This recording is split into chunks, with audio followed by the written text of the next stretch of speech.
Well, good afternoon. Oh, that's not it, is it? That's the one. That's the one. Good afternoon and good evening. That was the camera that was pointing, to the bottom of my computer there. Not so good. Lovely that you could join me, Steve and Brian. Very nice that you could make this spontaneous session. I have no plans really for today, other than that I want to get something done that I thought maybe, I'll do it with you all, and we'll see if we can put some inspiration into this project. I've got a new video ready to go, which is about viewer questions. So every once in a while, I get a lot of good comments on any of the videos that I make and on my websites. And often it's something that's related to an article or video. Often it is not. Sometimes I just get random questions on Facebook or just random questions in a video, and often I think, well, I can explain that as a text, but sometimes it's a little bit more involved and it's easy to show this. So I thought, yeah, I'm gonna start making some videos about that, just like 2, 3, 5 minute videos about, hey, this is how you do that, so and so, and I've got one ready to go, but I haven't got a thumbnail for it. So I thought maybe I'll just build something with a combination perhaps of DAZ Studio and Blender, and one of them, one little guy that springs to mind is this monsters in my cupboard from 3D Universe, and maybe just a big question mark with a bit of lighting. This was one idea that I had, and the other idea I had was something along the lines of similar to the thumbnail of the DAZ Studio 101, so maybe a lot of random grass in Blender with a big question mark. But I thought, we'll see how it goes and see if we can come up with something. So great that you can be here. I hope you can stay a while, and let's start with perhaps with DAZ Studio and see if we can, see if we make something happen. How is the new year treating you all? Steve is already on day 4 of 2020, which is quite impressive. I'm still kind of on day 3 here. Me and Brian, I guess we are. The fine people of Europe are just about to experience the future. Yes, how's 2020 treating you so far? Are you back at work, Brian? Oh, there's one other thing I can do, and that is to put my little orange marker thing on. There. I'm still off. Julia's still off. Same tomorrow. Oh, okay. 2-day work weeks, not so bad. That should get you started. I like that. Is this even the right? Yeah, there we go. Perfect. So I guess the YouTube thumbnail needs to be 16:9. So I'm going to go and put my aspect frame on. Yeah, I can imagine, Steve. Very cool. That's one of the benefits of being retired, isn't it? So I'm thinking just in regards to framing this up, I'm thinking of having the question mark here, and then the dude here who's kind of maybe looking at the question mark, something like that, and then that leaves a lot of white space there. There's always this text at the top that YouTube puts in. There's also often the YouTube logo at the bottom. So all these things need to be taken into consideration. But I think I'm going to put a big kind of metallic question mark here, and then the little guy on the right here, something like that. That's kind of the plan for now. The question mark I'm going to make in Blender, but just to put the little guy in place, this is the one I'm talking about from Figures. This here, monsters in my cupboard. And what I like about this is that when you put this guy in, okay, that's crazy. Let's take that out again.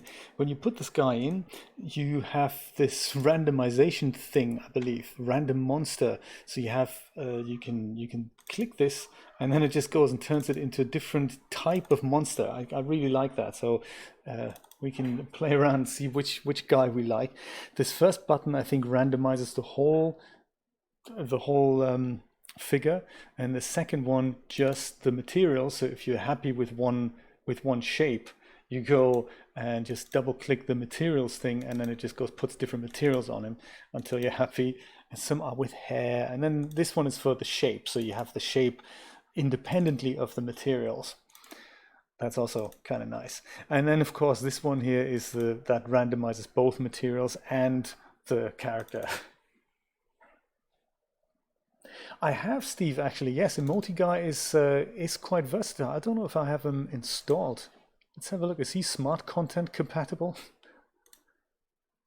Do I have an Emoji Guy? He is quite nice, and he's also very versatile. Emoji Guy, come on. No, I don't think I have him installed right now, but I do have him. He's cute. I like him.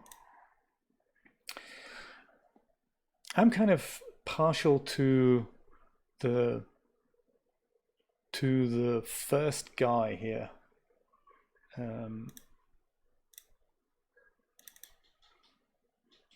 I don't actually know how I get him back. I think I'm just gonna have to go and delete him, and then just go and go back to figures and just bring in the regular green guy. I kind of like the guy when he's green. He comes with poses. Oh, he's got a cupboard as well. Look at that. Can maybe bring the cupboard in. Oh, look at that. That's kind of cool. Don't think I've ever looked at the cupboard. So I'm going to open a door here on the cupboard. That was the original plan. Look at that. We've got a cupboard and he's in it. That's very cool. Maybe the question mark could be in the cupboard. So I think I'm going to leave the cupboard as it is. Let's not use the cupboard. There we go. We're more into monster guy here. So if he's on the right and we have the question mark on the left, let's see if there's a pose that could work for us. So he could be angry at the question mark. It's perhaps not exactly what we wanted to convey. Like Spyro, that's him exactly.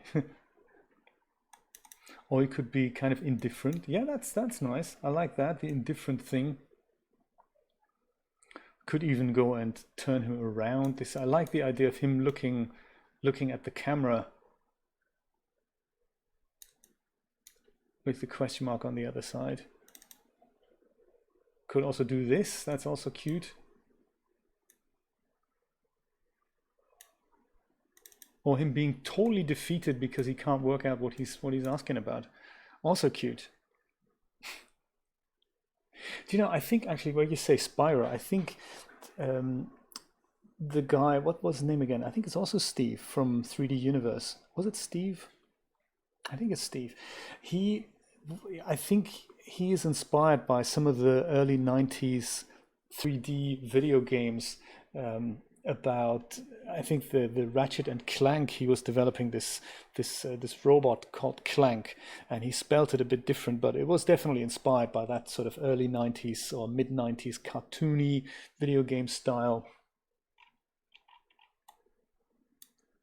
Yes, either that or that. Also cute. Yes, to the Toon Monster, please. We'll see, something like that. I think we'll be able to work something out.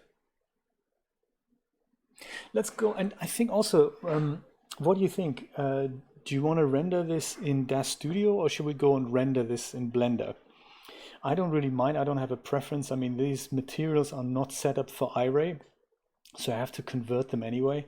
But they're flat color, so they're probably going to come across into Blender easy. Or we just convert this into iRay and bring the letter, the question mark type character over as an OBJ. I don't mind. One of those things. Let's see what we want to do. I'm thinking we haven't done much in DAZ Studio recently. Perhaps we're going to use DAZ Studio for rendering. Do this in iRay, I'm thinking. Let me know your thoughts. Ah, you're thinking Blender. Also an idea. Or we do two versions. Well, I'll tell you what, Julia has actually made a really nice suggestion earlier when I said to her, difficult to, different keyboard shortcuts in Blender and in DAZ Studio. That's the one. You touch one software and you instantly forget how to use the other. That's cool. Two, then compare. I like it. We can do that. Because the thing is, maybe I'll make the thumbnail in DAZ Studio, but Julia made an interesting suggestion about, well, why don't you generate an animation about this? And I thought, well, that's a cool idea. There's a little mini intro title sequence there. So she was saying, why don't you take the question mark and have it bounce in like the Luxo lamp in the Pixar intro. And I thought, that's a cool idea. We can even use similar sound effects. So maybe we'll do that. So let's do the thumbnail now, and then on subsequent videos I can always drop in a nice little title sequence. That's a good project. And because the animation tools in Blender are just so much stronger than in DAZ Studio, I think I'm going to do that definitely in Blender. So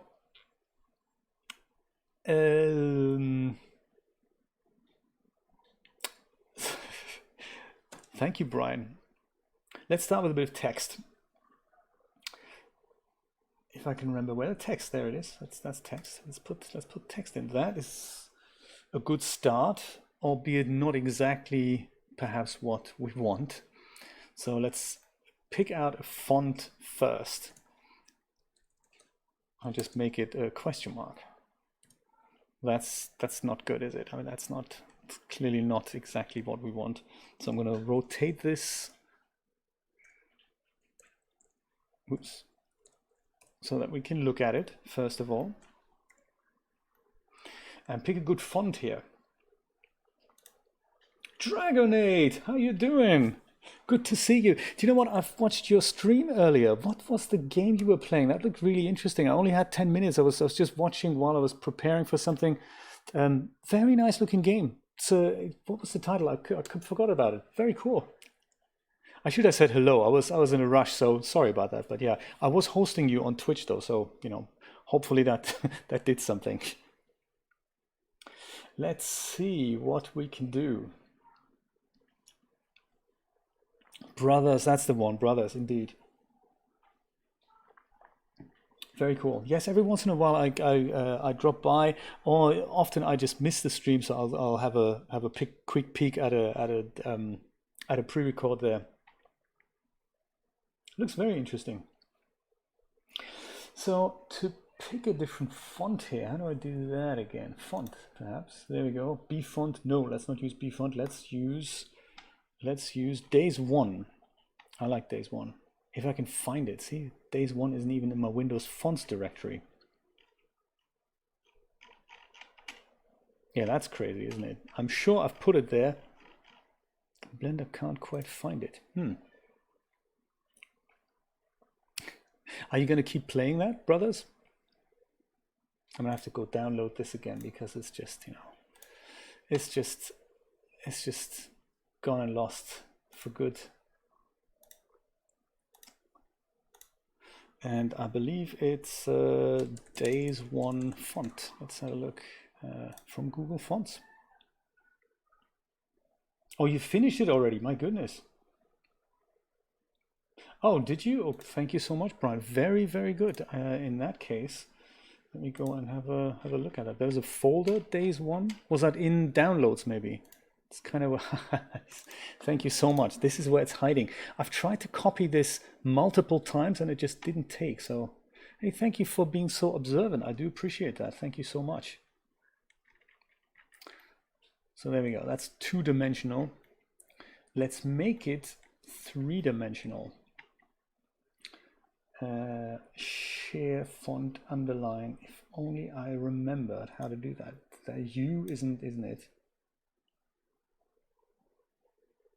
Mr. House, welcome, and enjoy the coffee, Steve. I still have some from earlier, so it's kind of getting cold, but it's, you know, it's okay. So if only Christina were here, because I have forgotten everything she taught me about fonts in Blender. I would just go and turn this into an object now, and then I would try and put something along the lines of a bevel modifier on it, but I think that is possible without it. Look at that depth. That's just the bevel depth. Extrude depth. There we go. That's so we don't necessarily need to make it something that it isn't right now. So maybe 0.1. Oh wow, a hat in time. What's a hat in time? I don't think I know that one.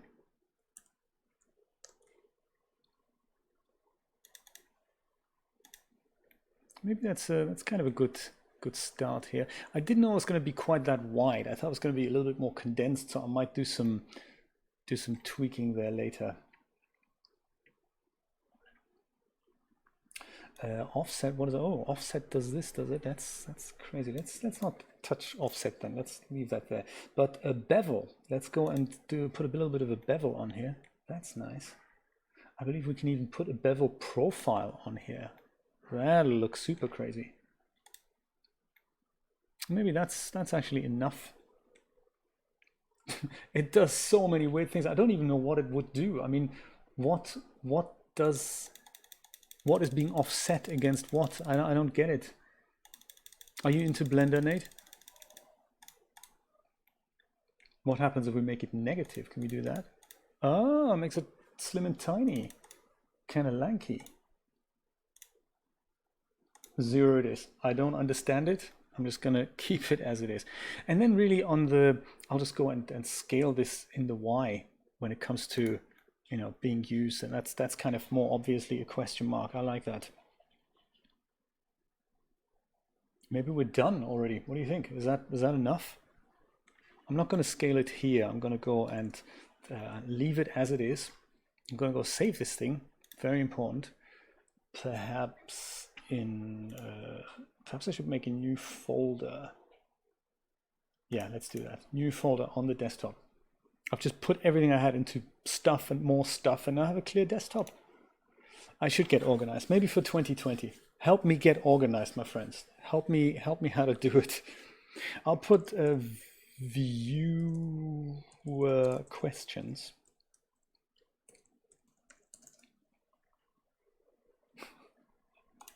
Are you working like that as well? Also, I can't spell. Can you change the file name here in Blender? It's just called viewer questions. Cool, no problem. That's okay. I'm happy with that. So that's the question mark. And in order to export this, we'll go and use wavefront OBJ. We're going to put it in the same thing. Selection only, that's important. I don't want my camera and my lights to get exported here. Scale, we can do that here, or we can do that when we bring it into DAZ Studio. I think I might have to just do that here. I think I'll multiply it by 100. And Blender's kind enough to go and, again, turn the forward axis into what other programs use. So DAZ doesn't use the same XYZ system as Blender does. So Z is up in Blender, but in DAZ Studio, Y is up. So we have X and Y, X and Z for the flat plane, and then Y is up, whereas in Blender we have X and Y, and then Z is up. That's confusing. Let's see what happens when we bring this into DAZ Studio. Perhaps I'm going to save my scene here as well, just in case I forget later on. Viewer questions, excellent.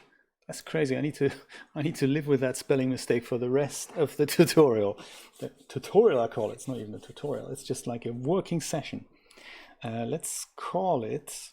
What are we going to call this?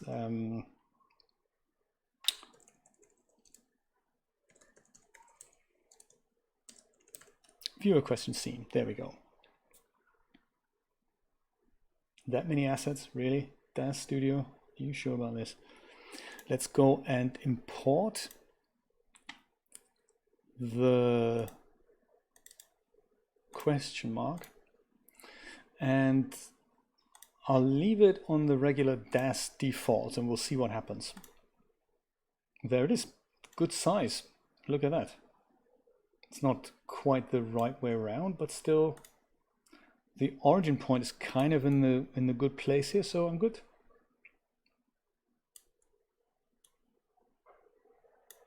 It needs to be a little bit larger because I'd like for this to be really big, and then we can go and have this little guy behind him there.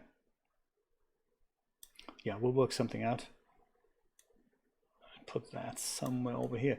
But what I'm most concerned about right now is I didn't do any UV mapping on this thing. So I don't know if any materials, thank you, Nate, if any materials are going to take.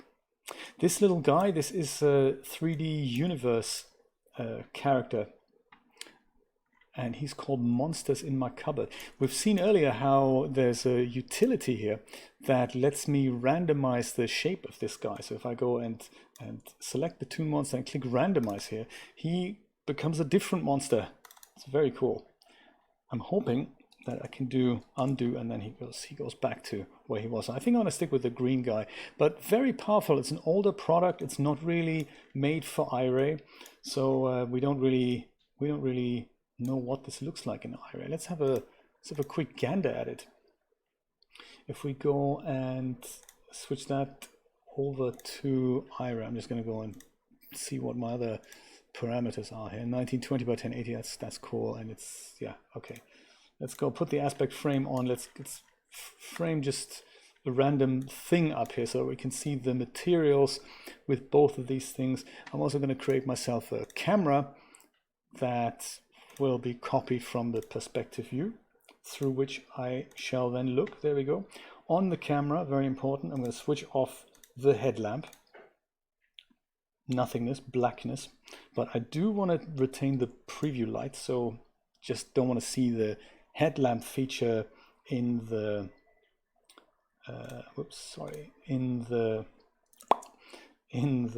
oh, what's going down? Not allowed to look through the camera, and there we go. That's what I wanted to do. Command L to switch on the preview lights. It is a cool feature. Are you into 3D software, Nate? Are you doing anything with Blender? I'm gonna see. Yes, I'll pick some up, Brian. That's a good idea. Let's see what this looks like just now with the default one. I believe we just use the regular, like this one here. That's not so good. And the character isn't converted yet to iRay. So I'll do that next. But the question mark, what happens if I put something like it looks like there's some kind of a UV mapping on there. Let's put a metallic thing on, something along the lines of maybe copper. Oh, there we go. Perfect. That's fantastic. So it works. Great. I don't have to worry about UV mapping or any of that stuff. That's very, very good. Yeah, I feel your pain, Nate. It is not an easy hobby. It is not an easy hobby. For me, it's a bit like playing a video game. You learn something new every day, and you just gotta keep trying. And look at that. This guy has a bump map already. Look at that. That's very cool. I never noticed this before. Yes, it's definitely bump. It's not displacement, so we don't see anything on the side here. The geometry is not changed, but it's definitely bump map. Looks like a little lizard. That is very cool. Right, right. Thank you, Steve. I didn't know. Very cool. I'm just going to go and just put the regular iRay Uber base on here. Did you see this? Top, middle, bottom, 4-layer Uber PBL MDL. When did that creep into DAZ Studio? I've not seen that before. Have you seen that before? 4-layer Uber PBL MDL. Ooh. Great, something else to play with. So with all the surfaces of the Toon Monster selected, I'll go and double click iRay Uber Base, and that just gives him all the surface properties and tries to translate things into the iRay domain. So now we should have things like the eyes. They look a little bit milky. Maybe I'll go make them a bit sharper here. If I can find the surface selection tool. There we go. So eyeballs, highlights,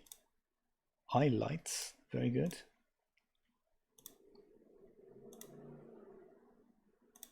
Something along the lines of glossiness. It's already pretty glossy. That's cool.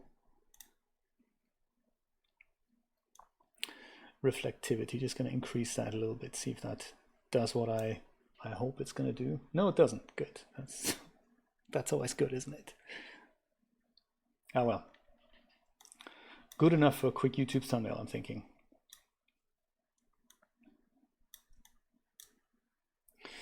Let's see if we can pick a better environment light that will have nicer reflections than the default. I believe I do have, I've just purchased one. See if I can find that under lights.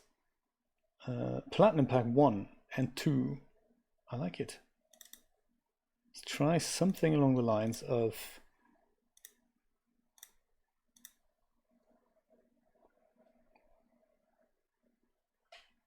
that, just a low res version of this.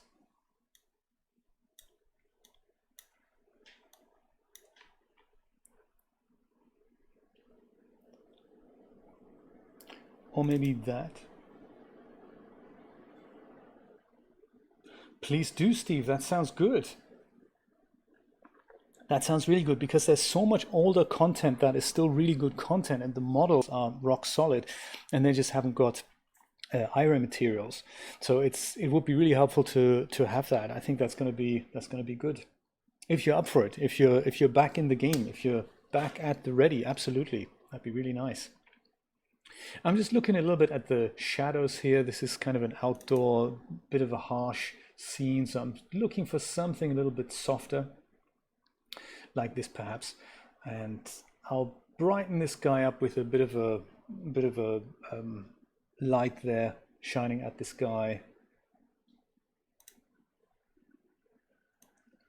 and we'll find the correct camera perspective here. I'm thinking I like the reflections that we see in the question mark, and I might just go turn this guy around. Needs to be a little bit of white space in there around these parts. We can't even make the eyes point at the camera. I think I might do that. That's a good idea. Then his eyes will follow the camera. I always like doing that. That's a good idea. Let's do this in our perspective view. And we don't need the IRA viewport for that. I'll go and pick up the left eye on the parameters. Under MISC, we can point this at our camera, and that'll look a little bit crazy now. That's okay. The right eye also gets pointed at the camera. Sometimes these crazy eye movements are happening just before we, oh no, look at that. I don't think it's going to work. Oh, what a shame. It's not going to work. I think the eyes are not correctly set up for that.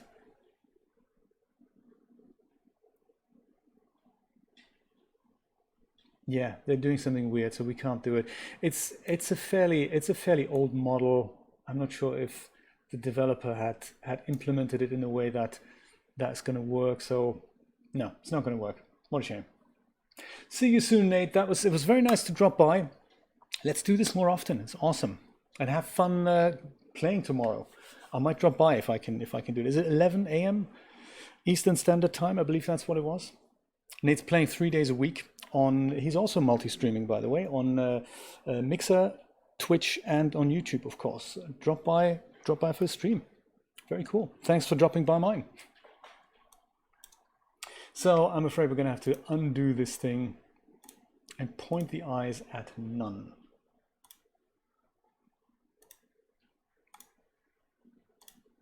There.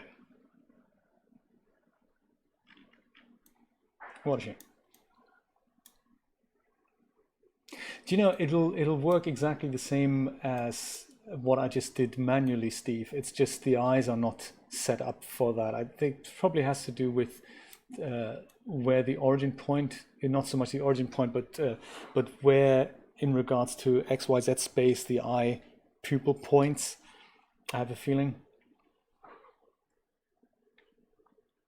5 days a week, my goodness. Last I looked, you were streaming 3 days a week. That's even better, Nate. Awesome. Good luck with it. I hope it's going to work out.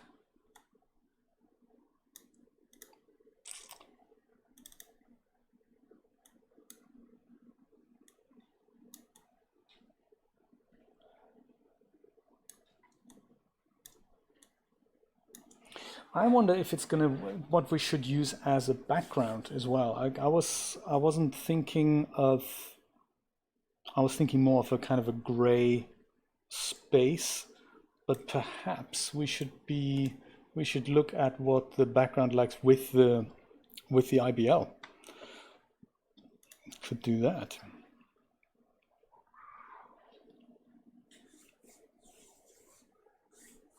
I'm not sure if it's the eye material, Brian. I'm not. It could be. It could well be.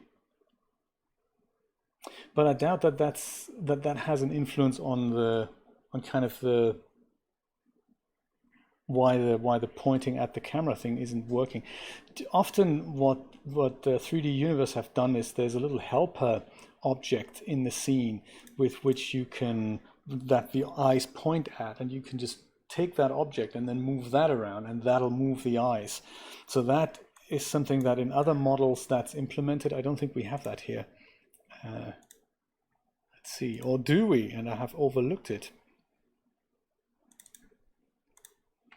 Utilities has that. Props is just a cupboard. Poses, materials, and figures. No, we don't seem to have that. Like in the Toon Mouse, he has that. The Toon Mouse has something, this eye target here. That's kind of nice. So rather than pointing the eyes at the camera, the eyes permanently point at another object, and then you can just move that around. It has it has a color. It's just kind of clear on the outside, and then on the inside it's the pupil, I believe. Let's have a look. Let's have a look.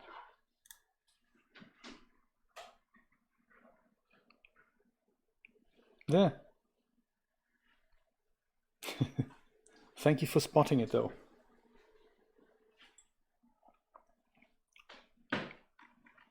So let's try to see what the background would look like if I would go and draw the dome. Boom. That's not really usable, is it? That's yes, they're not exactly. No, we can't do that. That's forget that. That's not a good idea. The light is nice. I like the effect. I might even.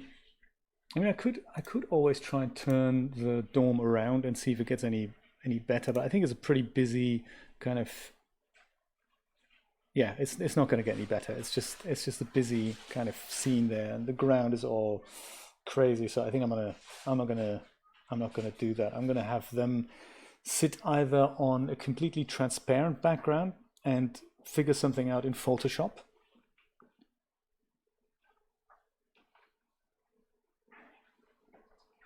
or just have them stand inside, kind of inside a, what's it called?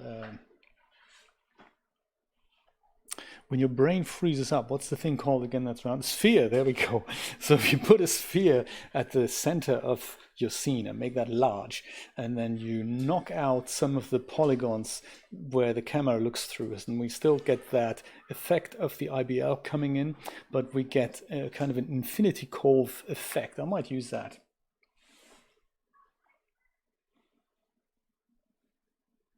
Oh, Steve, that sounds exciting. I might do that. Why don't we do that? That's a great idea. Let's go and switch off the dome and just go and bring in another Toon Monster and just see what the difference is. That's a great idea. Let's do that. Bring in another Toon Monster, which will hopefully be another one. There we go. Number 2. Number 2 can stand right next to this guy. And I'm not worrying about the camera framing right now. I'm just noodling around. So this is 2 of the same. The left guy has been converted into iRay just like I did it. I'm gonna go and switch the aspect ratio off so that we see the whole viewport rendered here. Active viewport, there we go. Then everything is iRay rendered. And so at the moment they look pretty much identical, as if this guy has already been converted the same way. But let's try this again with the Toon Monster number 2 selected, surfaces, Toon Monster, all these selected, And here's Ira Uber. Steve says, hold down the control key, and then I'm going to double click that. And then I'll say surfaces or replace images, replace and ignore. Okay.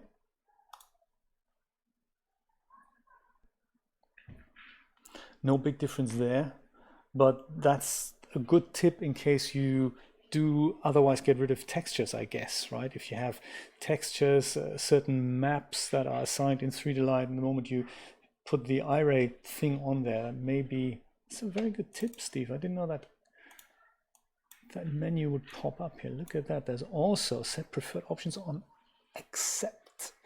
Very cool. Click shift, apply with preferred options. Steve, very nice. Thank you so much for the tip.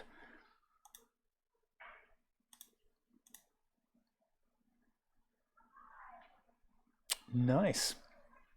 Same with this. Apply to all surfaces rather than the selected surfaces, depending on the situation. Very cool. Woo-hoo. And none of them are documented, are they? Thank you, DAZ. That's so nice for giving us this toy and then not explaining how it works. There, we'll get rid of this guy. That's really good to know. So it's just like poses. It kind of follows the same design philosophy there. Very nice. Our guy needs a little bit of brightened spot in the face. Shall I use a mesh light for this or a spotlight? What do you think? Calm, yes, yes. Mesh light maybe? Yeah, maybe mesh light.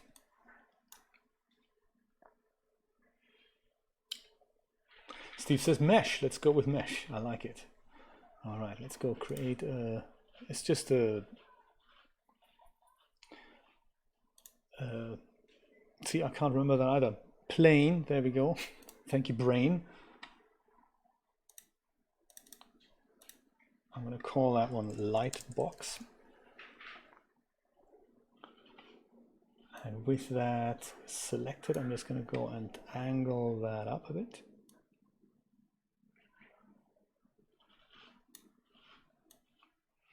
I'd like for this to behave more like using my local coordinates. So I'll do that under tool settings with the 3D manipulator thing selected here. And I'm going to use the world coordinates. There we go. That's really what I want. And I can move this thing up.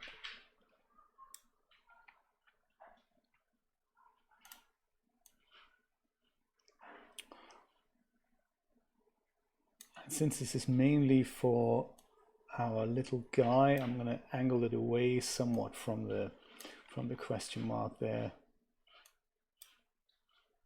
No, I'm not actually using my my perspective view, which was what I should be using for this. Let me go and frame up that camera again. This is what can happen, huh? So 16:9 there, that's perfect. So that's kind of the framing I'm looking for. So now with my perspective view, I can go and maybe use this as my aux view. That's going to be my camera, and then that can be the one that shows us iRay, and then this one can just be the texture shaded viewport, and that's perfect. And then we can take this away there, and that'll be that. That's perfect. Exactly what I want. So this guy can go a little bit higher so that it's out of vision, and hopefully still getting us a good effect on my little guy here. So let's set up the emission shader on this thing. Surface property. I could just put the emission shader on there. I kind of prefer to do this manually because I'm, you know, old school. I'm not really. It's just watts. Maybe we'll try 200 watts. And I'm keeping an eye on the effects it has in my scene over here. It looks like it doesn't have much of an effect, so let's try 1000.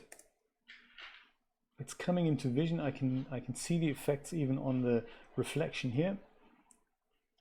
Maybe 1000 is nice. I'll see if I can move it away somewhat. So I don't necessarily want this to reflect in here, but I do want the scene to get a bit of soft light from the front. It almost looks like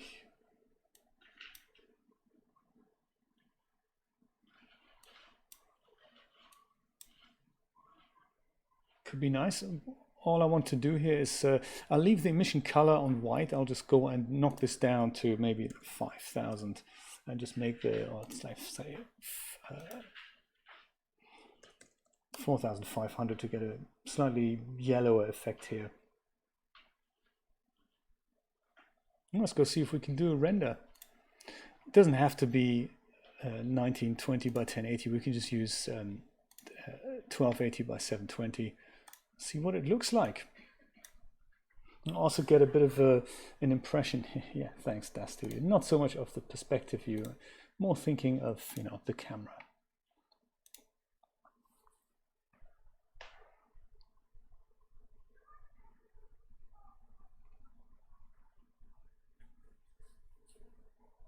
Looks like we get away with very few iterations because it's such a simple scene. I like that as well. That's very nice.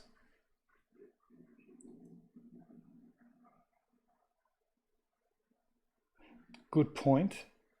Parent the mesh light to a camera and then aim the mesh at the subject. Yes, that is possible. And we can do all kinds of things. We could literally parent a ring to the camera, shoot through the ring like a proper ring light, and put the camera right on the inside of that ring. That might be cool. That is a good idea. But hey, it's, you know, it's so many things we could do. I would like to do something else to the question mark here. I'd like to, I think he's a little bit burned out as well. I mean, may need to take the light intensity down a bit, and I'd also like to give him a spotlight from the back so that we get some separation here, something like that, a light from opposite the side of the camera, just to brighten up these areas here. But I like to make the question mark look a little bit more interesting, something like a bump or displacement map, something like that. I'm thinking just, you know, give it some cracks or so. A rim light, that's the one. That's the one. Let's do this.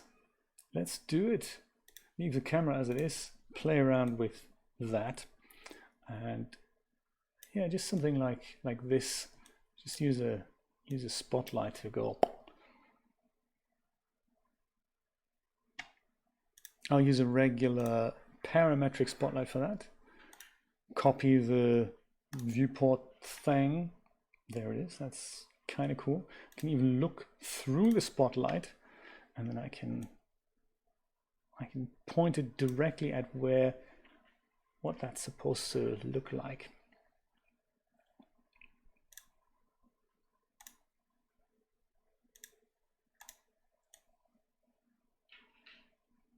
This might work, this might need adjustment, but let's figure out what the settings for that need to be first of all. He says, so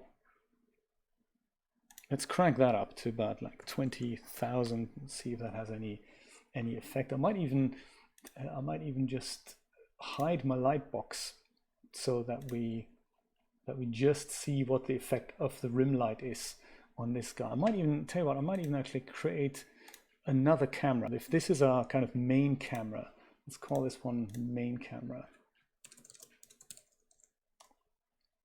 And then we create another one of that and just create a new camera and just apply the other camera, copy that item. Perfect. And then this can be like the close-up camera,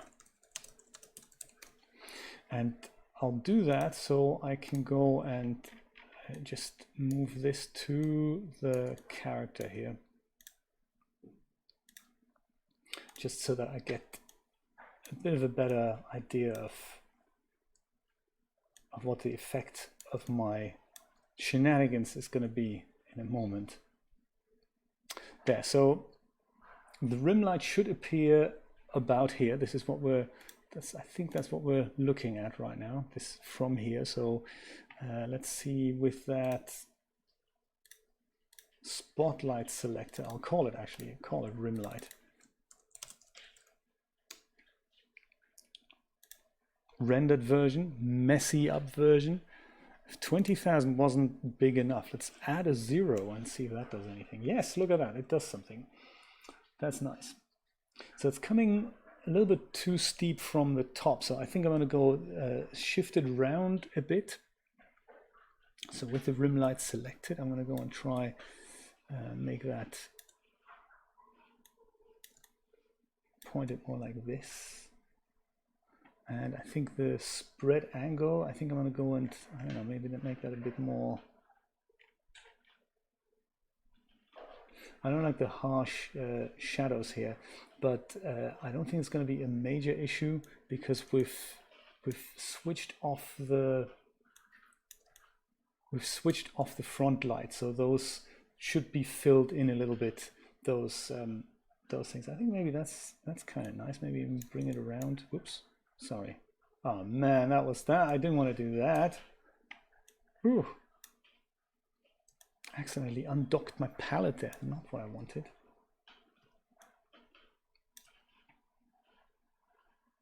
Yeah.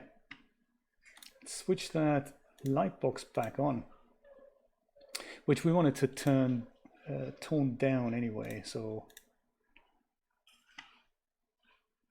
I could quite conceivably put the scene tab below here so we can go and see the rendered version and mess around with the scene tab too. So lightbox, there we go. Surfaces, emission, and drop this down to maybe like 500, so maybe even 400.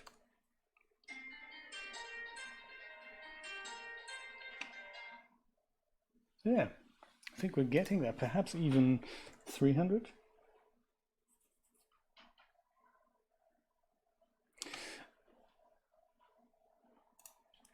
Actually, let me leave it 400. I'd like to make it a bit softer. I don't like the harshness of that so much. So let's go and make that a little bit softer.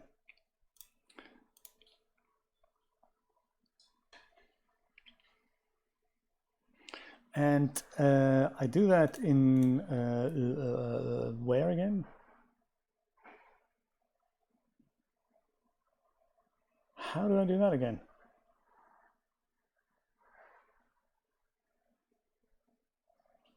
Steve, help me out here. How do I make that?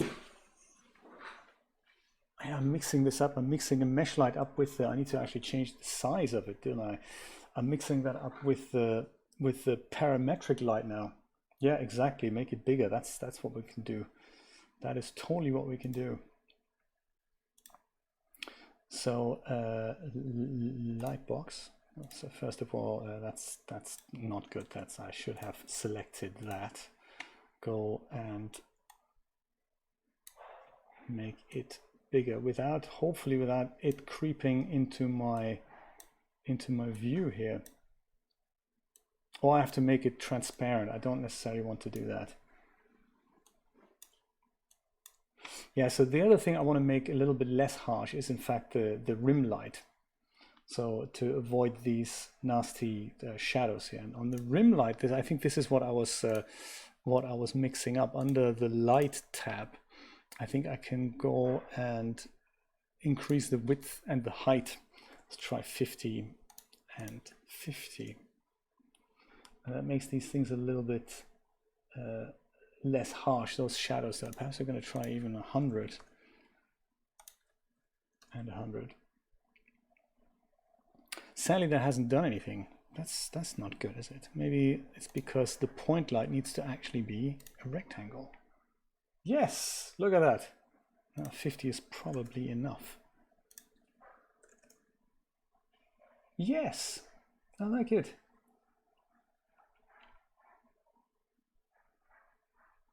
So cute. Yes, I think actually it was the rim light. It wasn't actually my front light. My front light's probably okay to be, come on, okay to be just the size that it was. I don't think that was the, yeah, look at that. It was actually the,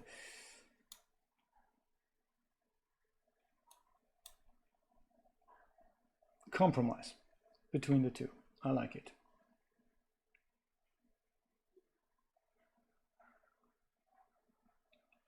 Back away from the subject, you say? Let's try it. So, like back, physically back, you mean? Lower down, I'm all with you. Actually, I'm going to do this in the perspective view as well. Because looking through the rim light sometimes does actually deceive you. I can, with this here, actually, with the rim light, what I like to do is aim it at the subject's head. So then we don't have to adjust its angle. Let's see if that works. Not so much at the character, but at the head, because that's where we want it to be. So with the rim light selected,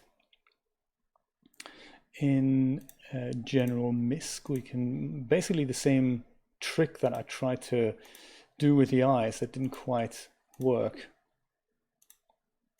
Head, there we go. Also doesn't work. Why does this not work? That's bizarre. Where is this thing pointing? That's terrible. Why is it pointing up? Is that explainable? It's not explainable, is it? That shouldn't really happen. You see, I mean, my character quite clearly isn't up there. It's down here, isn't it? So that's weird. Super weird. Hey?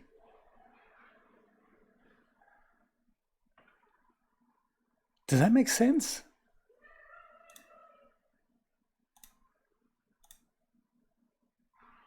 That doesn't really have anything to do with that. That should not be happening.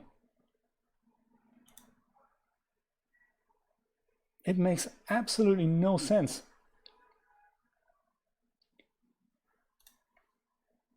This guy's here, the light object, I mean the icon is still pointing at the correct spot. Okay, well, if it's that difficult, I go and create an empty. I just have the light point at the empty. How's that? Oh, a null rather. So I'll call it rim light helper, perhaps. Oh, good, thanks. That's, you know, very helpful. DAZ.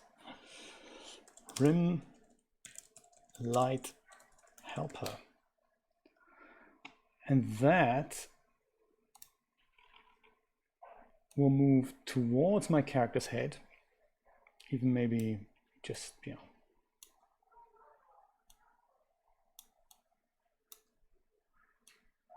like here. That's actually an even better idea. We do that. And now with my rim light selected, I'm going to put that, aim that at that. Does that work? It also doesn't work. I am using the release version of DAZ Studio, right? There's not some beta thing that no one's really looked at. Since when does that no longer work? That's crazy.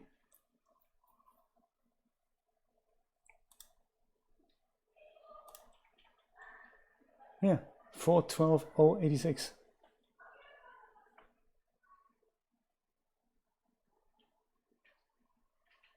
That's absolutely right. There's some kind of minus where it shouldn't be. Yeah, it's literally, yeah, that's not where that's so bad. My God, DAZ Studio getting worse with every edition. Well, let's but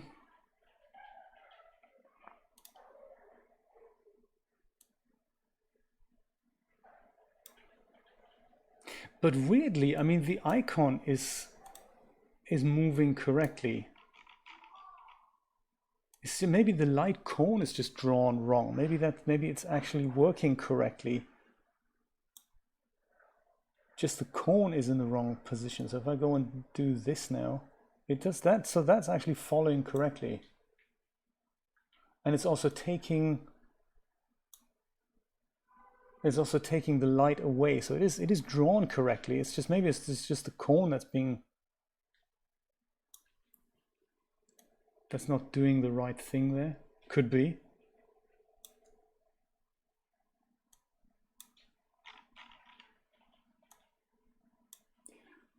Rod!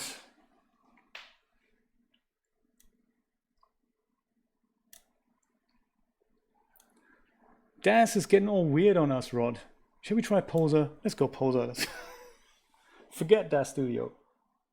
Anyway, much earlier, we were saying, yeah, so the cone is just drawn in the wrong direction. This is not actually where the light is shining. Interestingly enough.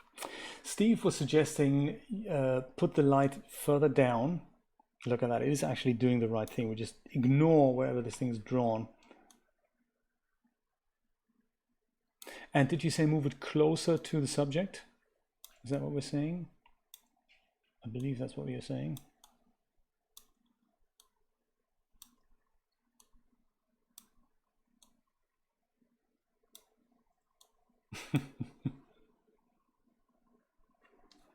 Away and lower. Okay, so we are lower. We're just not awayer yet. Let's do that. Let's do away. Let's do it with this.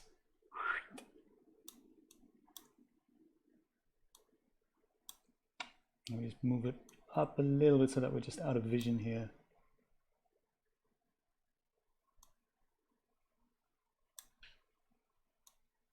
Oops.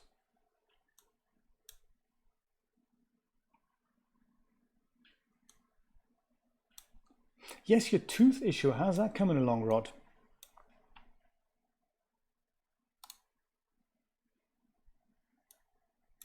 Let's go and have a look at a render.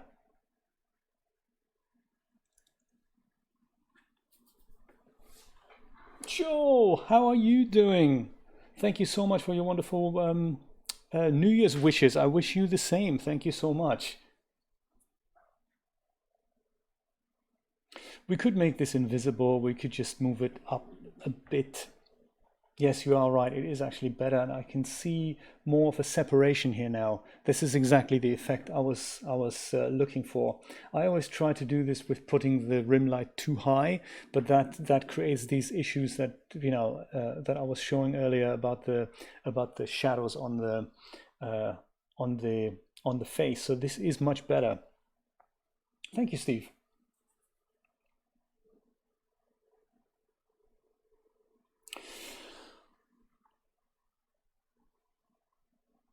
I like it. Let's finalize this just by getting rid of the position here. So I would normally I would be inclined to zoom in a little bit more with the camera, but YouTube puts so much stuff on the outside. I'm gonna leave it like that. I might just separate the two a little bit, and yeah, probably just separate put that over here a little bit more, and then we just let's do that. We're nearly there with the final composition. I like that. So this guy just goes, and then we put this over there. Actually, see it's there. What do our thirds guide say? Yeah, look at that, almost there, almost there.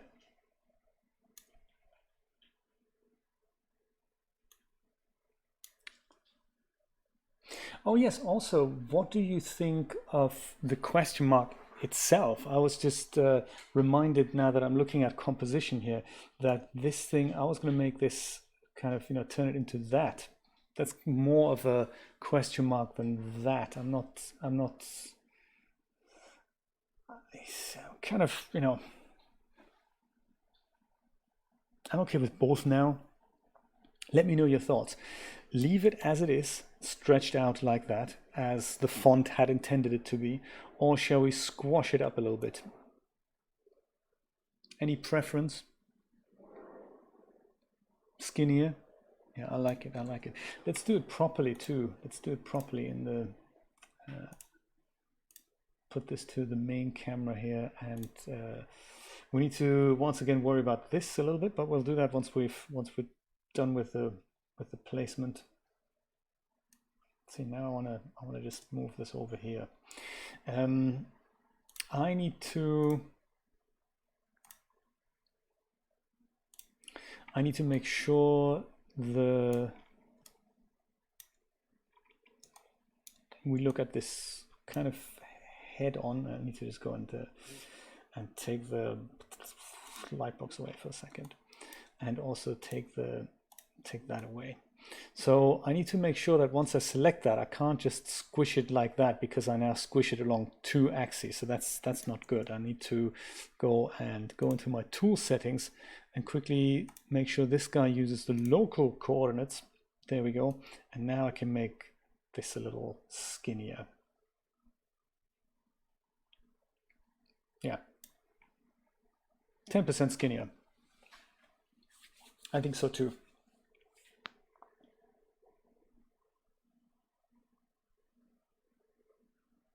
Getting there, Rod.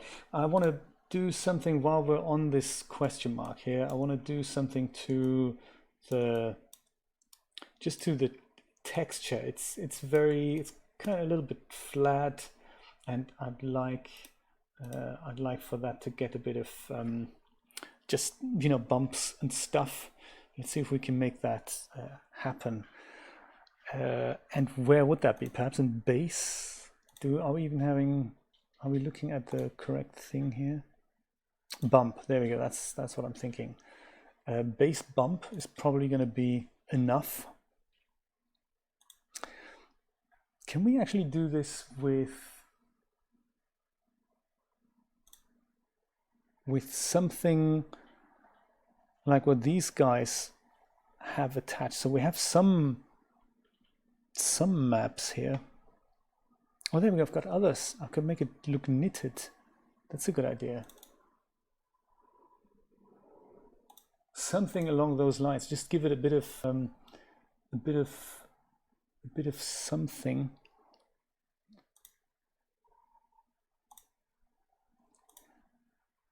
If this is actually applied that way, I don't think it is. It's not applied, is it? No. Damn, brother.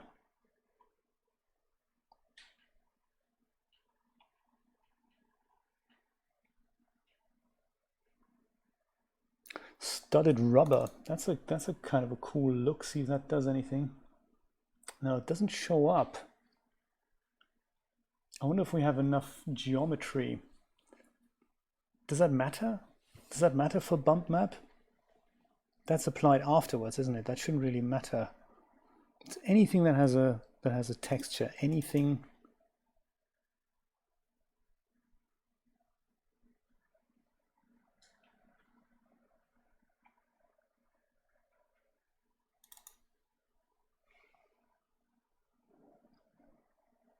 Yeah, it looks like my bumps aren't even showing up here.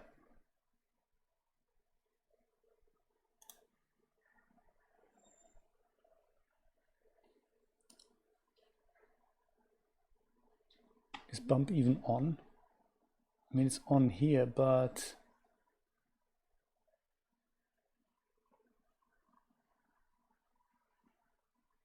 it could be a scaling issue. It's just something like this, some image like that. That's what I was looking for. It's not a UV mapping issue, is it?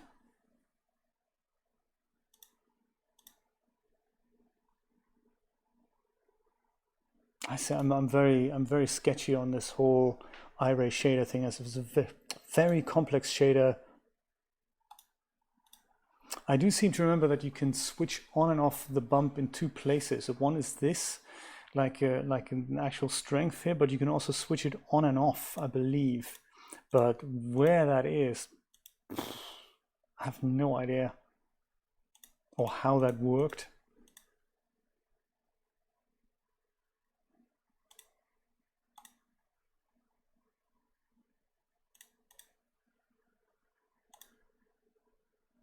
Could also be that there's whatever, like a shader block missing. That's possible. I'm sure it hasn't been UV'd. I'm pretty sure it. Oh, that's the UV map. It's also not. Yeah, it's a good question actually. What has Blender done upon export with this thing?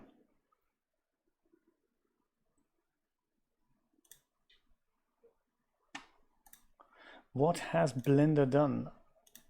Because this is not geometry here. This is just text. We haven't even turned this into geometry.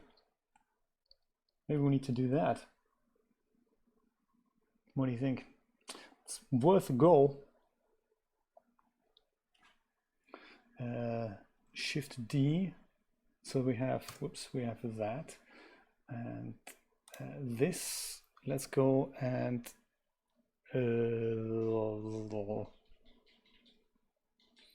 convert. Is that something we just search for because we can't remember convert to? There we go. Curve. Mesh from curve, that's it.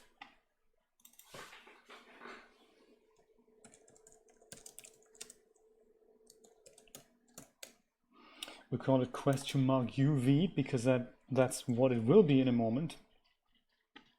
And then in, I think here, no, oh, come on.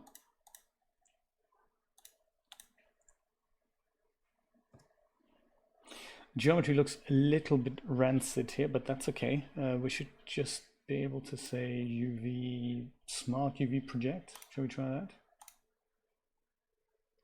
That looks decent. Certainly is UV mapped.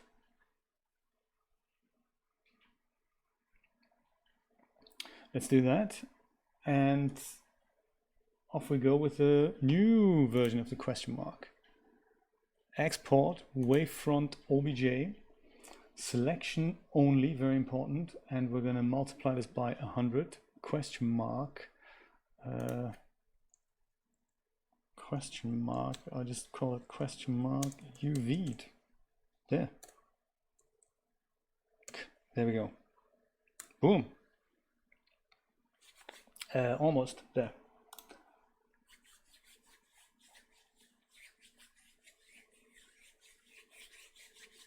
Well, let's go for a quick bathroom break, my friends, and I will be back with the devastating conclusion of this in just a moment.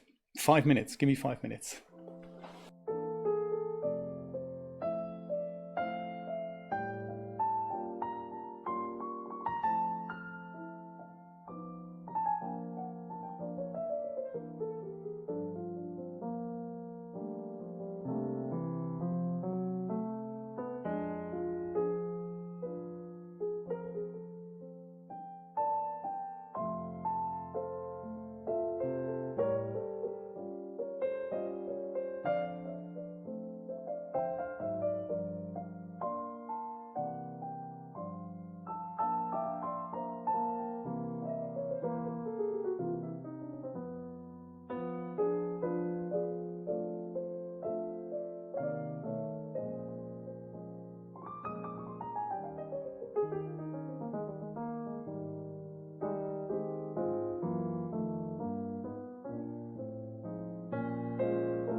I'll be back now, I guess. There we go. That's me. Perfect.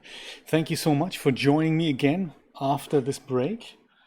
Let's see if our UV mapping extravaganza, it has in fact paid off. Just to reiterate what I'm actually doing here is I'm starting a new, it's not really a series, but it's a little segment on my channel in which I answer people's questions.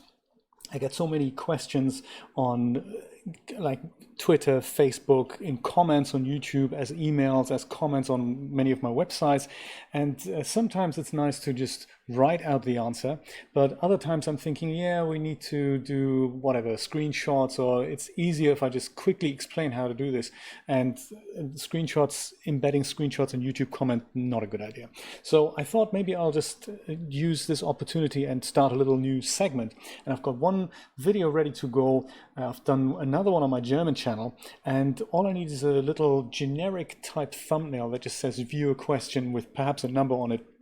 And then, you know, it has a title. And that's what I'm trying to build here, a YouTube thumbnail for those types of videos.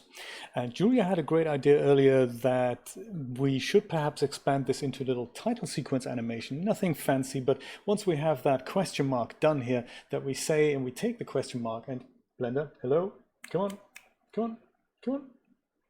Black screen is what we want to see. There we go. Just had to wiggle the mouse a little bit, so that we take the question mark and just have it kind of jump into the scene like that. Maybe we can do that another day, but for now it's just about the stills image, and that's what I'm trying to do.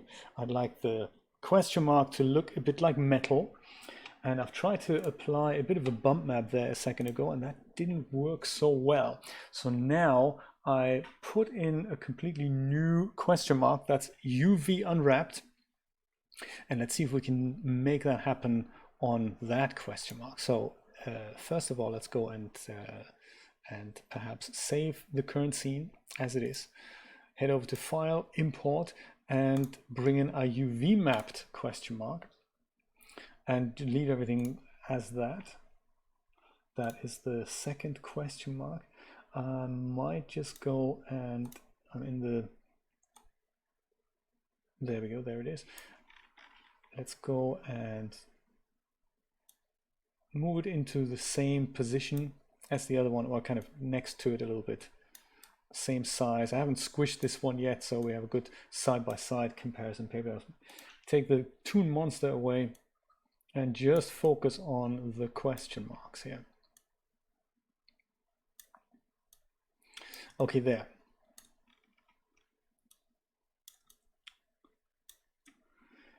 With the UV question mark, let's see if we can, first of all, let's see if we can see those UVs here. Yes, we can, so they're now there. That's good to know.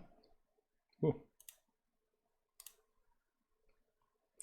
And go and put something in there that actually has UVs. I think there was this rubber, resin rubber, there we go, studded rubber. So if we put that on there, yes, look at that, Steve was absolutely right. Now we have those studs on there, so this definitely works only with the UV mapped question mark and not with the un-UV mapped question mark. Okay, good to know. Thank you so much, Steve, for bringing that to my attention. That's good to know. That is very good to know. Now let's put my second question mark in the same position as the first one and give it the same squishability treatment. I could probably just copy the exact parameters, but it's not really a super accurate placement, so we don't have to worry quite that much. That eyeballing is probably going to be just fine.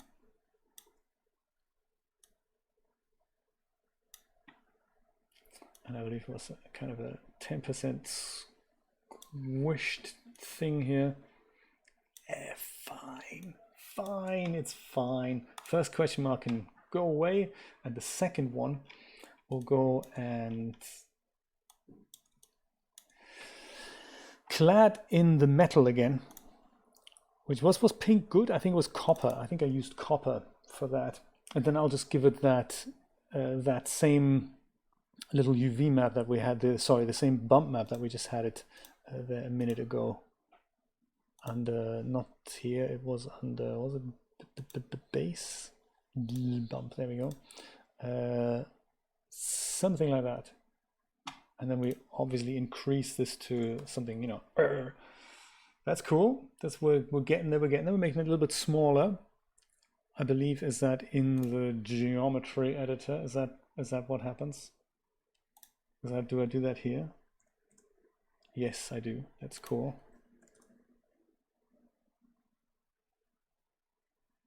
Oh, that's the offset. Sorry, that is that should have been there. Vertical tiles also 5. It's a little bit of a, you know, studded look. Could even make it smaller. 10 and 10. Too much studdedness. What do you think? Let's look at it in the big picture here. I like the studs. It just gives it that je ne sais quoi, you know. But what do you think? Are they too small? Should we make them bigger? Like bigger was like 5 and 5. Like diamond plate, exactly. Studs are good. I'm thinking perhaps we should make them even, you know, like bigger. See how big we can make them. I think I like this because I always keep in mind it is a thumbnail, so it's small, and it's kind of nice. See what happens when we make it 100. Nothing happens. Oh, I can't even do that. So 50 is the biggest. Yes, Rod, I like it. I like it.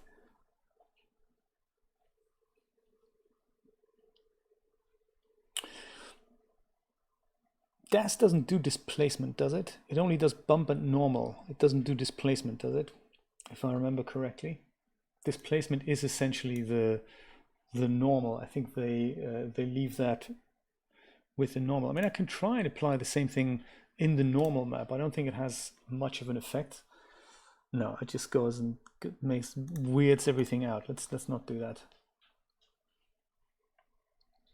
Yeah, fine. Let's leave it like that. I mean, it's just to give it a bit of extra texture there, and I think we're okay.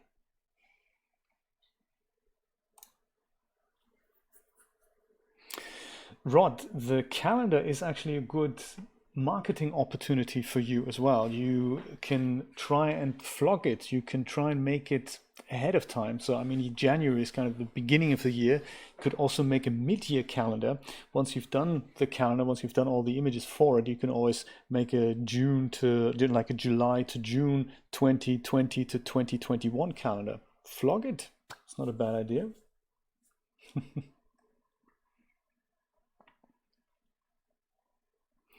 Let's bring our main character back.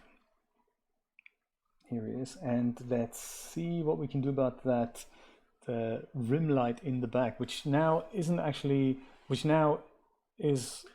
proper light geometry. It's not quite.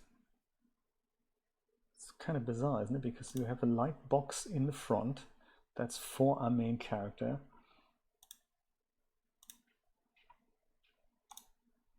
And let's just let's switch this to the main camera, and then we go make this the perspective view and try and lift up the rim light a bit.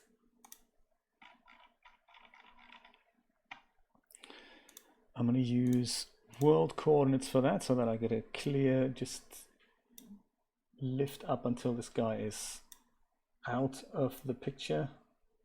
That should be enough.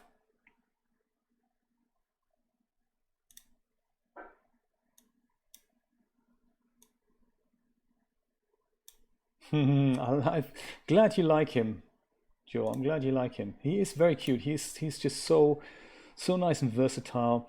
I think speaking of him, I'm gonna go and drop him down a little bit. I'm gonna go look through the close-up camera. Actually, let's have a look at his cute little face. I think we've nailed him there. We still have the rim light effects here, the nice separation. It's very nice. I just want to place him properly. So currently he's hovering a little bit.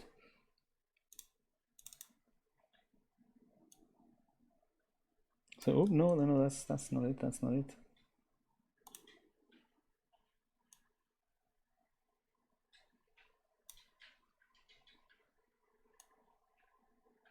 There, just make him sink into the ground a little bit, that there is, doesn't really want to sink in, does he? He's already sinking in, he's still separated here by a little bit there. So maybe this shadow is actually fake, isn't it? It's not.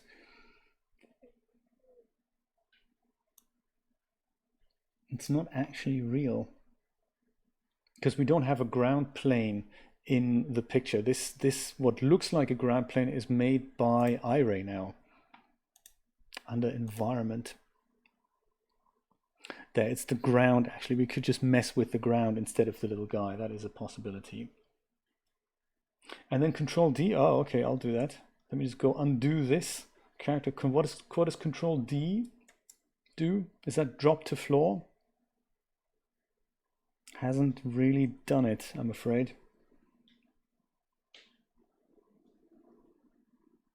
Yeah, in Poser there's this thing where you can just literally drop something to the floor.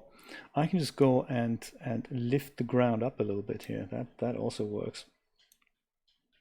Therefore separating that space between the character and the floor. It's not really that important. I mean, we are just drawing the shadows. I think I'm going to do the background in Photoshop anyway, so I'm going to. This doesn't actually work. Ground origin. It doesn't actually do anything. Last I checked, this was working. What's up with this version of DAZ Studio? Nothing works anymore. Crazy stuff. So I'm going to go drop him manually. Drops to floor, exactly, that's what I thought, yeah. But, oh,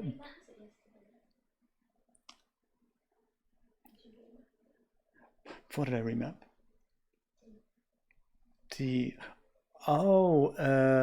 Good point. Julia's just made an excellent point. Control D is actually a shortcut that I've remapped yesterday. So Control D has, in fact, is now duplication on my system. I should really get rid of that, so that I'd have to remap that. Do you know where that is from the menu, Steve? I'd imagine it's under figures, probably figure, and then we have something, move to floor. This was Control D. Okay, let me try that. That's odd, because now he's no longer, he's literally hovering now.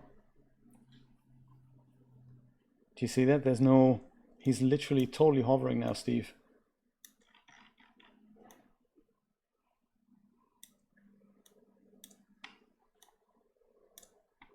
This is worse than it was before.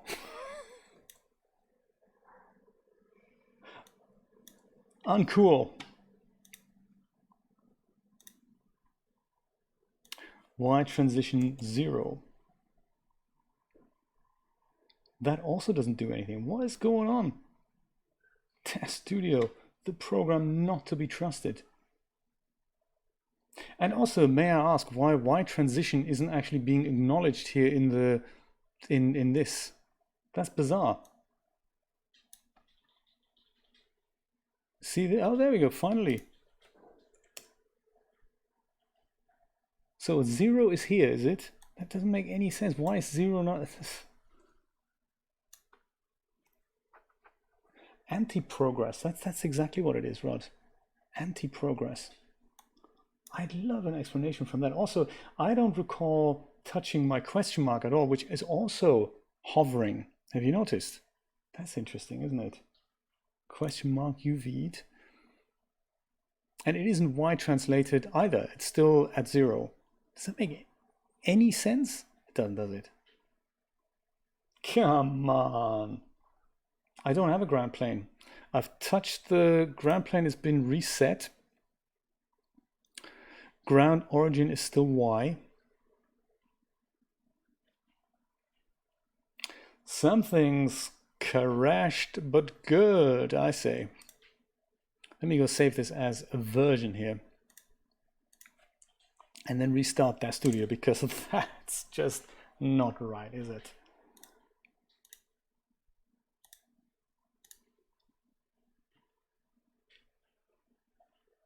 Yeah, I think I'll do that.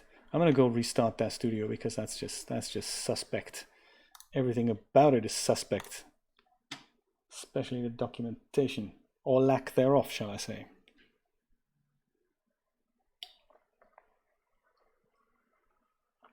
I never had issues with the ground before though, Steve. It just really doesn't make any sense at all.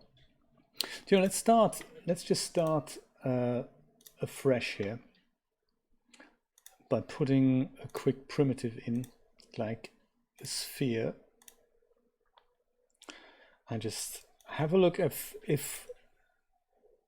you know, if things are working the way they should do. So if I go and drop the sphere down to here, it's not actually sinking into the ground. The ground is moving with it. That's kind of bizarre, but okay. We'll give you that studio. Under parameters, I do still see a Y translate though. The moment I put that back to 0, it's kind of here. That's kind of what we want, isn't it? Cool. Just also for my understanding here, just to assure that I'm not going completely mad here, the ground,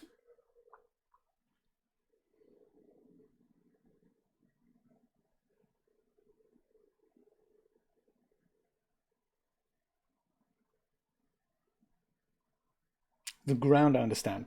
It's the orientation. That was entirely my fault. I thought that was the translation. I could have sworn it was translation there a minute ago, but I guess it wasn't.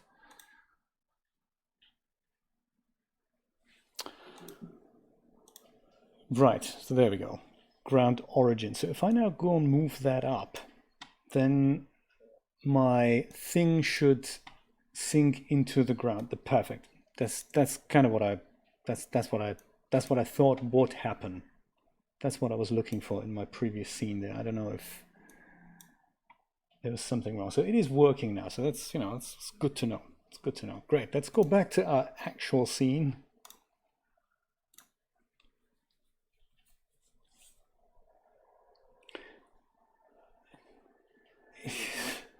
Sure, this is how we left it, that studio. I don't recall.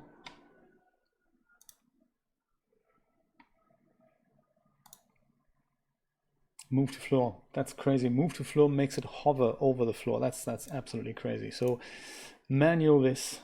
There we go. Perfect. I like it.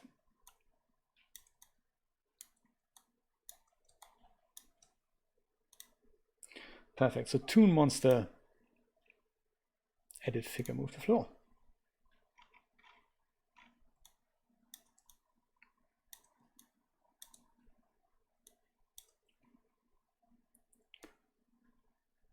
I'm just going to drop him a little bit further. I think now we can, now this thing's behaving the way it should. Whew. The advantage of rendering it out like this without a ground plane is that you get the shadows without having to create a shadow catcher, and you get an otherwise transparent image. That's kind of what I was after.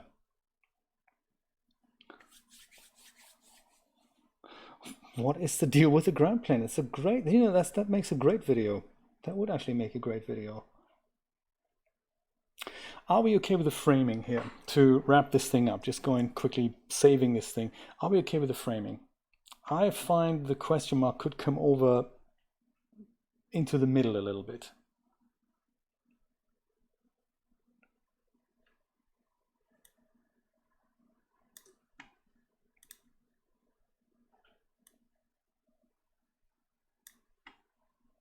Could also make that thing a bit bigger and then just go.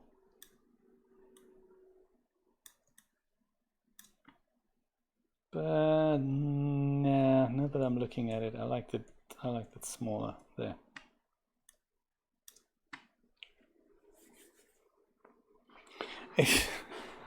I can see why, Steve. What do we think of the composition? Taking into consideration it is just the YouTube thumbnail, it really isn't anything special. Shall we leave it like that? Move the whole thing over here a little bit. I'm not sure. I'm also not sure what to do with the background. So my one idea is to just have some kind of a blurred picture in the background. Just anything blurred, just that there's some kind of texture there.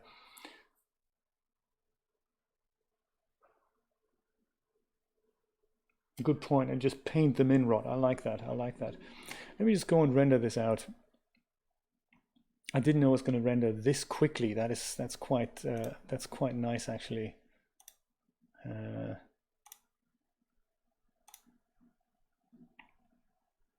I wish DAZ Studio would have DPI. That'd be nice, so that we don't have to mess with the resolution. We could just say that at 300 DPI. It renders everything at 72 DPI. Look at that, didn't even have to use the denoiser. It just looks all right the way it does.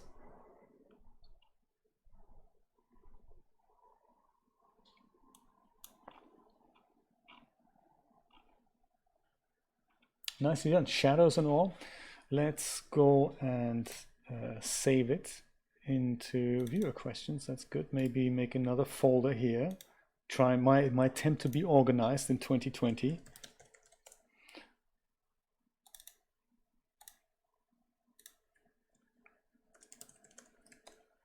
And there it falls apart again if I just call it render 1. No one's going to know what that is in literally 24 hours. But hey, that's quite okay.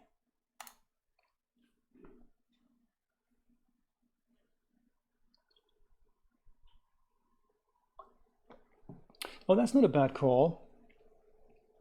Yeah, we can do that. We can do that.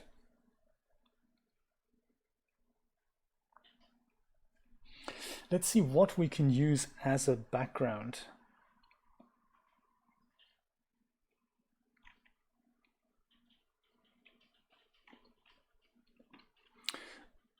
Perhaps just one of the things I've just like the 3D Shenanigans background, we'll just blur it out so we're not going to see exactly what it is. Just use the last frame of a render here somewhere. Yeah, like this. And do that. And then we do that. And we do this. And then just to blur it out, we go and I guess bit of the old Gaussian blur, maybe also turn it into a smart layer, smart object first, if I can remember how to do it. Convert to smart object. I like it. Gaussian blur, and really go to town. Perhaps not quite that much. Stay out of town a little bit. With that, and just make it brighter.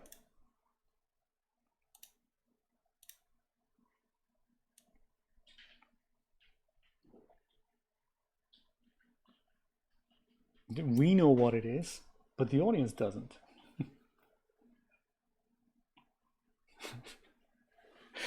Render 1 and stuff 2 folder. The thing is, this is why all these cloud services become so important for us, because then we can go and say, well, I remember putting it on Renderosity, or I remember putting it on so and so, and then this is where you go to look at the final thing, I guess.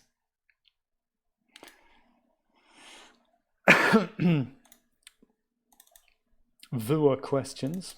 It's deliberately misspelled, by the way. Yeah, so this is the thing now. I should have, I guess, I think I'm going to do that next time on the next render. I should have oversampled it dramatically, so that then we would have it at the correct resolution there, I guess. This I want to make a clipping mask, so a clipping layer that it's only applied to this. And now I can probably go and do a bit of color kind of fiddling there.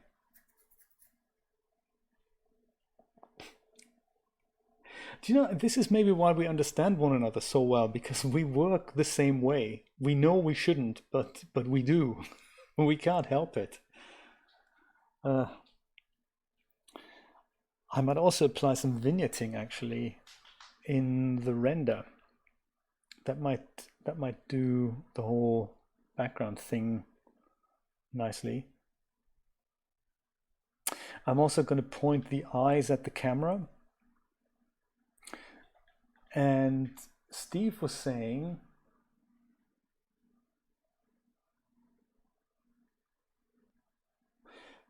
the right arm kind of points towards the question mark just a little bit. I think that's a good idea. I think let's do that. Let's do that.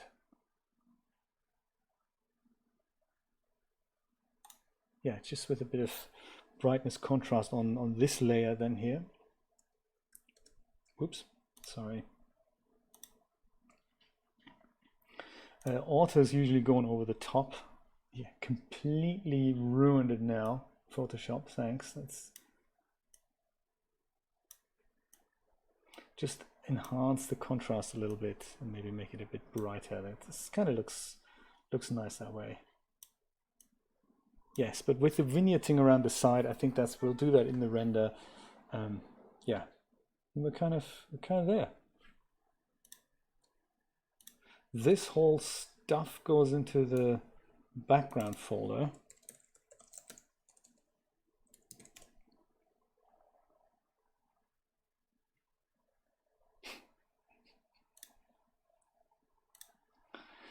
And while we're thinking about it, before we forget it, let's go and save this also in viewer questions. And let's not call it Cinema V12 1500 PSD, even though that would be a good name for it. Let's also not call it YouTube thumbnail, because it doesn't really describe what's in the picture. You see, these are the questions. You got to just make a decision quickly, and this is where my whole organizational system falls apart, because it's those types of decisions that you have to make the right ones.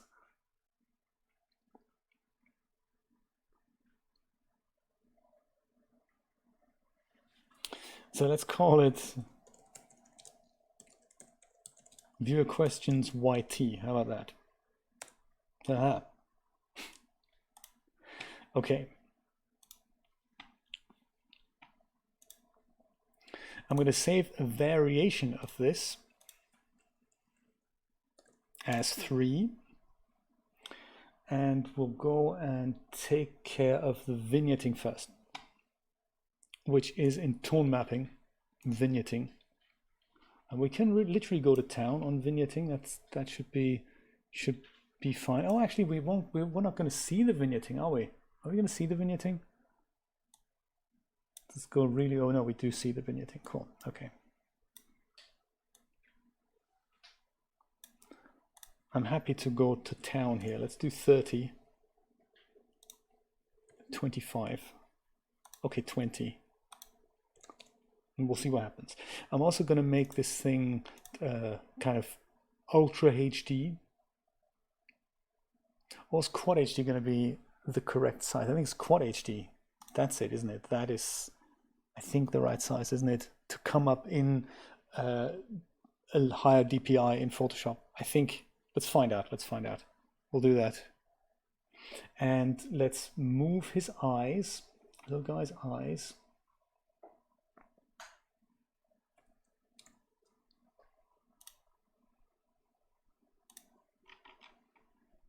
Oh, actually, let's do it the other way around. We'll do main. No, don't do that. Oh my God, that's terrible. Don't do that. Come back. Oh, fantastic. So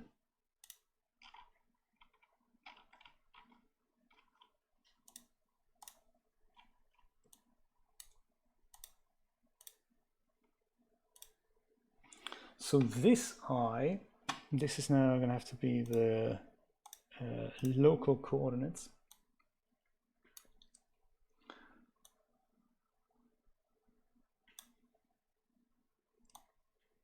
This eye like that, this eye.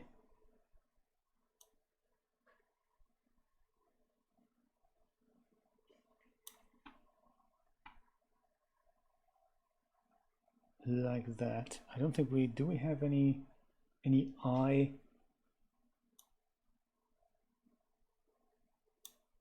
adjustments here?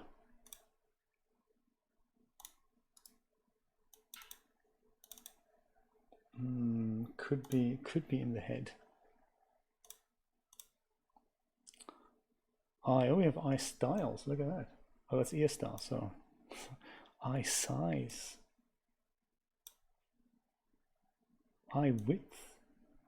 Oh, interesting. Build your own monster. But I don't think we have eyes left, right. Nice up that side side. That perfect. Okay, cool. Let's go and undo my eye extravaganza. I just use a slider here. And then there's also up down. That's much nicer. There we go. Makes him look into the camera a bit. We can even go and with the head selected, I guess the whole head could go and nod down a little bit like so.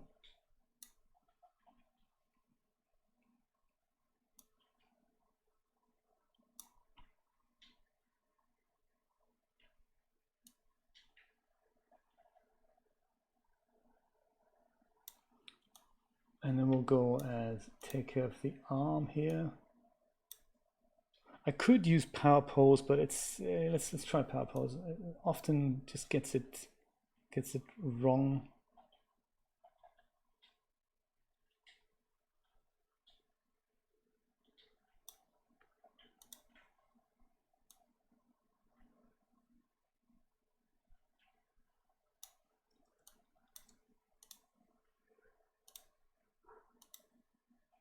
Does he have fingers? I think he has fingers.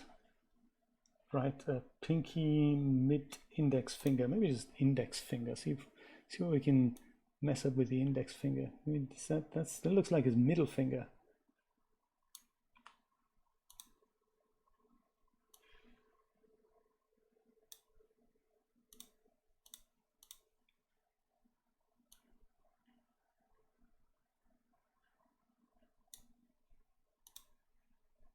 Don't want him to make any rude gestures, you know.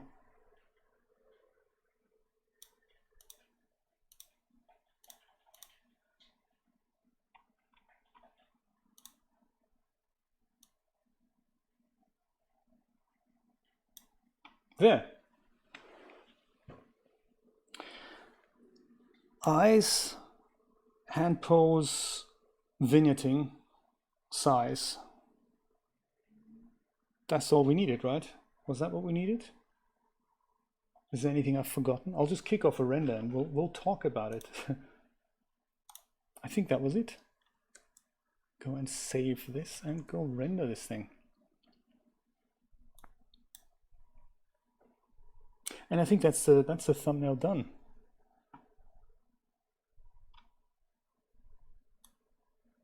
So this thing is completely clean. I don't see any noise on it whatsoever.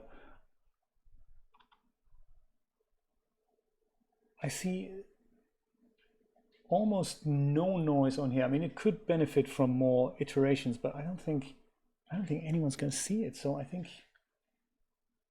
we could try one with the denoiser. We could try one with, actually the larger version of the image has rendered faster than the smaller version of the image. Did you notice? It's kind of interesting. We can do the next one with the denoiser. I think we're going to be all right. I'll save this as render 2, of course, keeping in line with our previous and well working method. Quad HD did not give us the results we wanted. Good to know.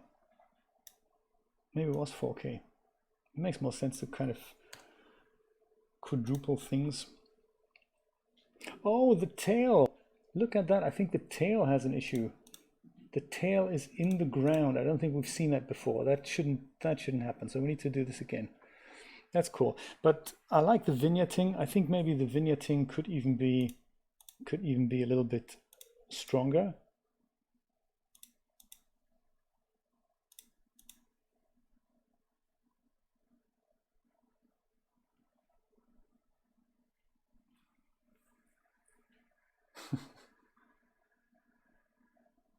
yeah, let's fix the tail. Let's make the tail kind of go upwards and try 4K, see if that does what we want it to do. And we'll try the denoiser this time. We'll see what happens. Or we can just leave more iterations. That's cool. I don't even know so the iterations that we had here were 530. That's quite impressive. 22 seconds. That is very impressive. Very impressive. So tail.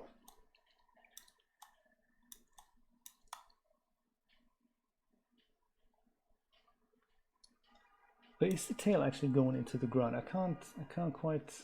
Yeah, no, it definitely is.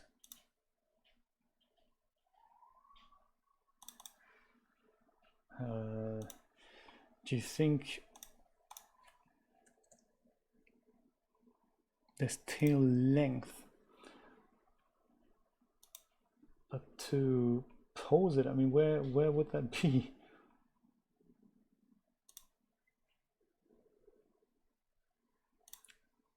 There's no morph here, I don't think.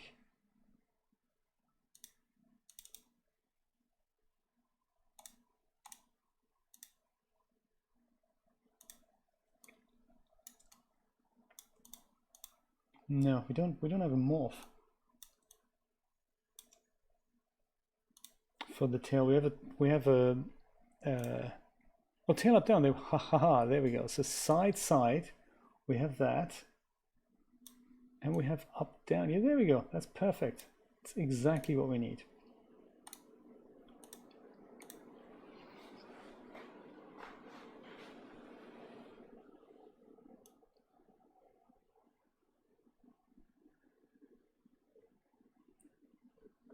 We'll point him up a little bit. So then it's like, you know, excited animals. They do that. And side, we can only really judge in this. I like the idea of his tail going to that side, so that we see that he has one. Yeah, that's nice. Look at that. More vignetting. Let's do the more vignetting thing. Let's try 30. I can see that edge getting dark here. That's kind of nice. It's nice. Just brings the attention onto the. And last but not least, look at that. That didn't actually change last time. Boom. I'll save this as another version.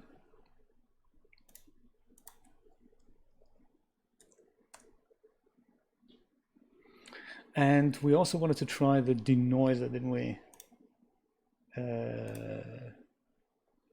Denoiser. There's also bloom filter. We could try the bloom filter. What happens then? Yeah, that looks terrible. Let's not use the bloom filter. Okay. All right, here we go.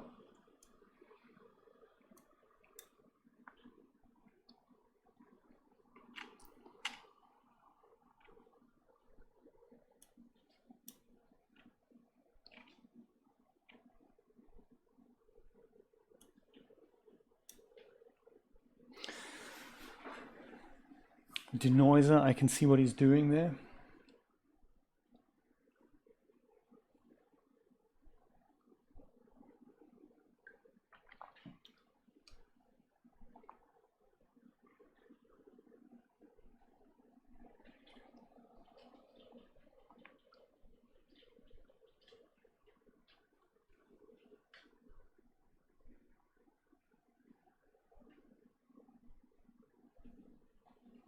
And now at the higher resolution, I can definitely see the bump map on the little guy here. Yes, absolutely, Rod. Such a good idea. I've played around with a non-SSD system the other day, and it was absolutely atrocious. The performance of Windows on a system that has a spinning hard disk is unbelievable. I mean, even to the point of playing back videos that I have a spinning hard disk in here as a secondary or tertiary drive somewhere, and it's large, it's old, and sometimes I'm thinking, oh great, maybe I'll put some videos on that. And if I try to play those back, that's it. Ultra HD is exactly what we need in Photoshop. Good to know.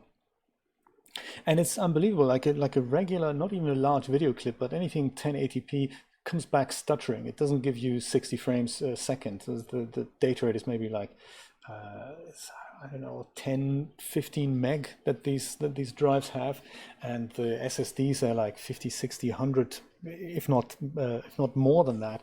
And it really is impressive how Windows, instead of starting within 2 to 3 minutes, starts within 30 seconds to a minute.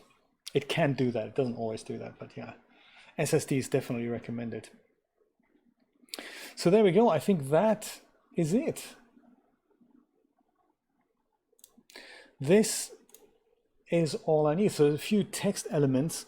I can think about that in a little while. I think this is good. May have gone over the top with the vignetting, maybe a little bit too much. But then at the same time, we can always bring that up by just brightening up the whole thing a little bit. Maybe that's actually quite nice. I think so too, Rod. I think so too. Thank you guys. Thank you very much. Watch out for that. So the video is already live. All I need to do is put something in here. So I'm thinking it could be like a number, could be something like just like viewer question on the side here, like in standing up like that, viewer question. Maybe that's a good idea. Something, if we just go and try this out. What am I doing? Maybe text. Doesn't have to be in black, but something along the lines of viewer question.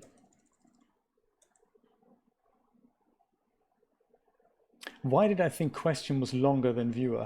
How did I come up with that?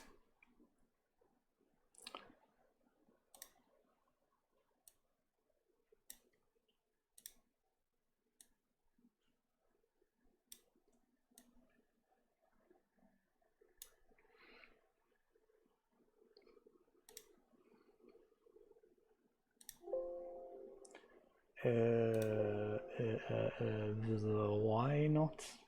Because of that. Yeah, that makes sense. So like that, and maybe not. I don't know. I can't tell yet.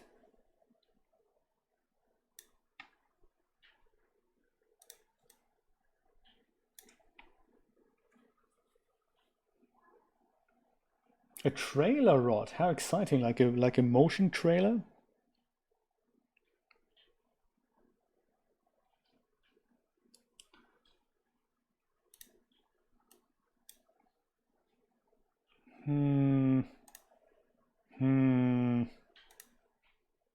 Yeah, I'm not sure about the text.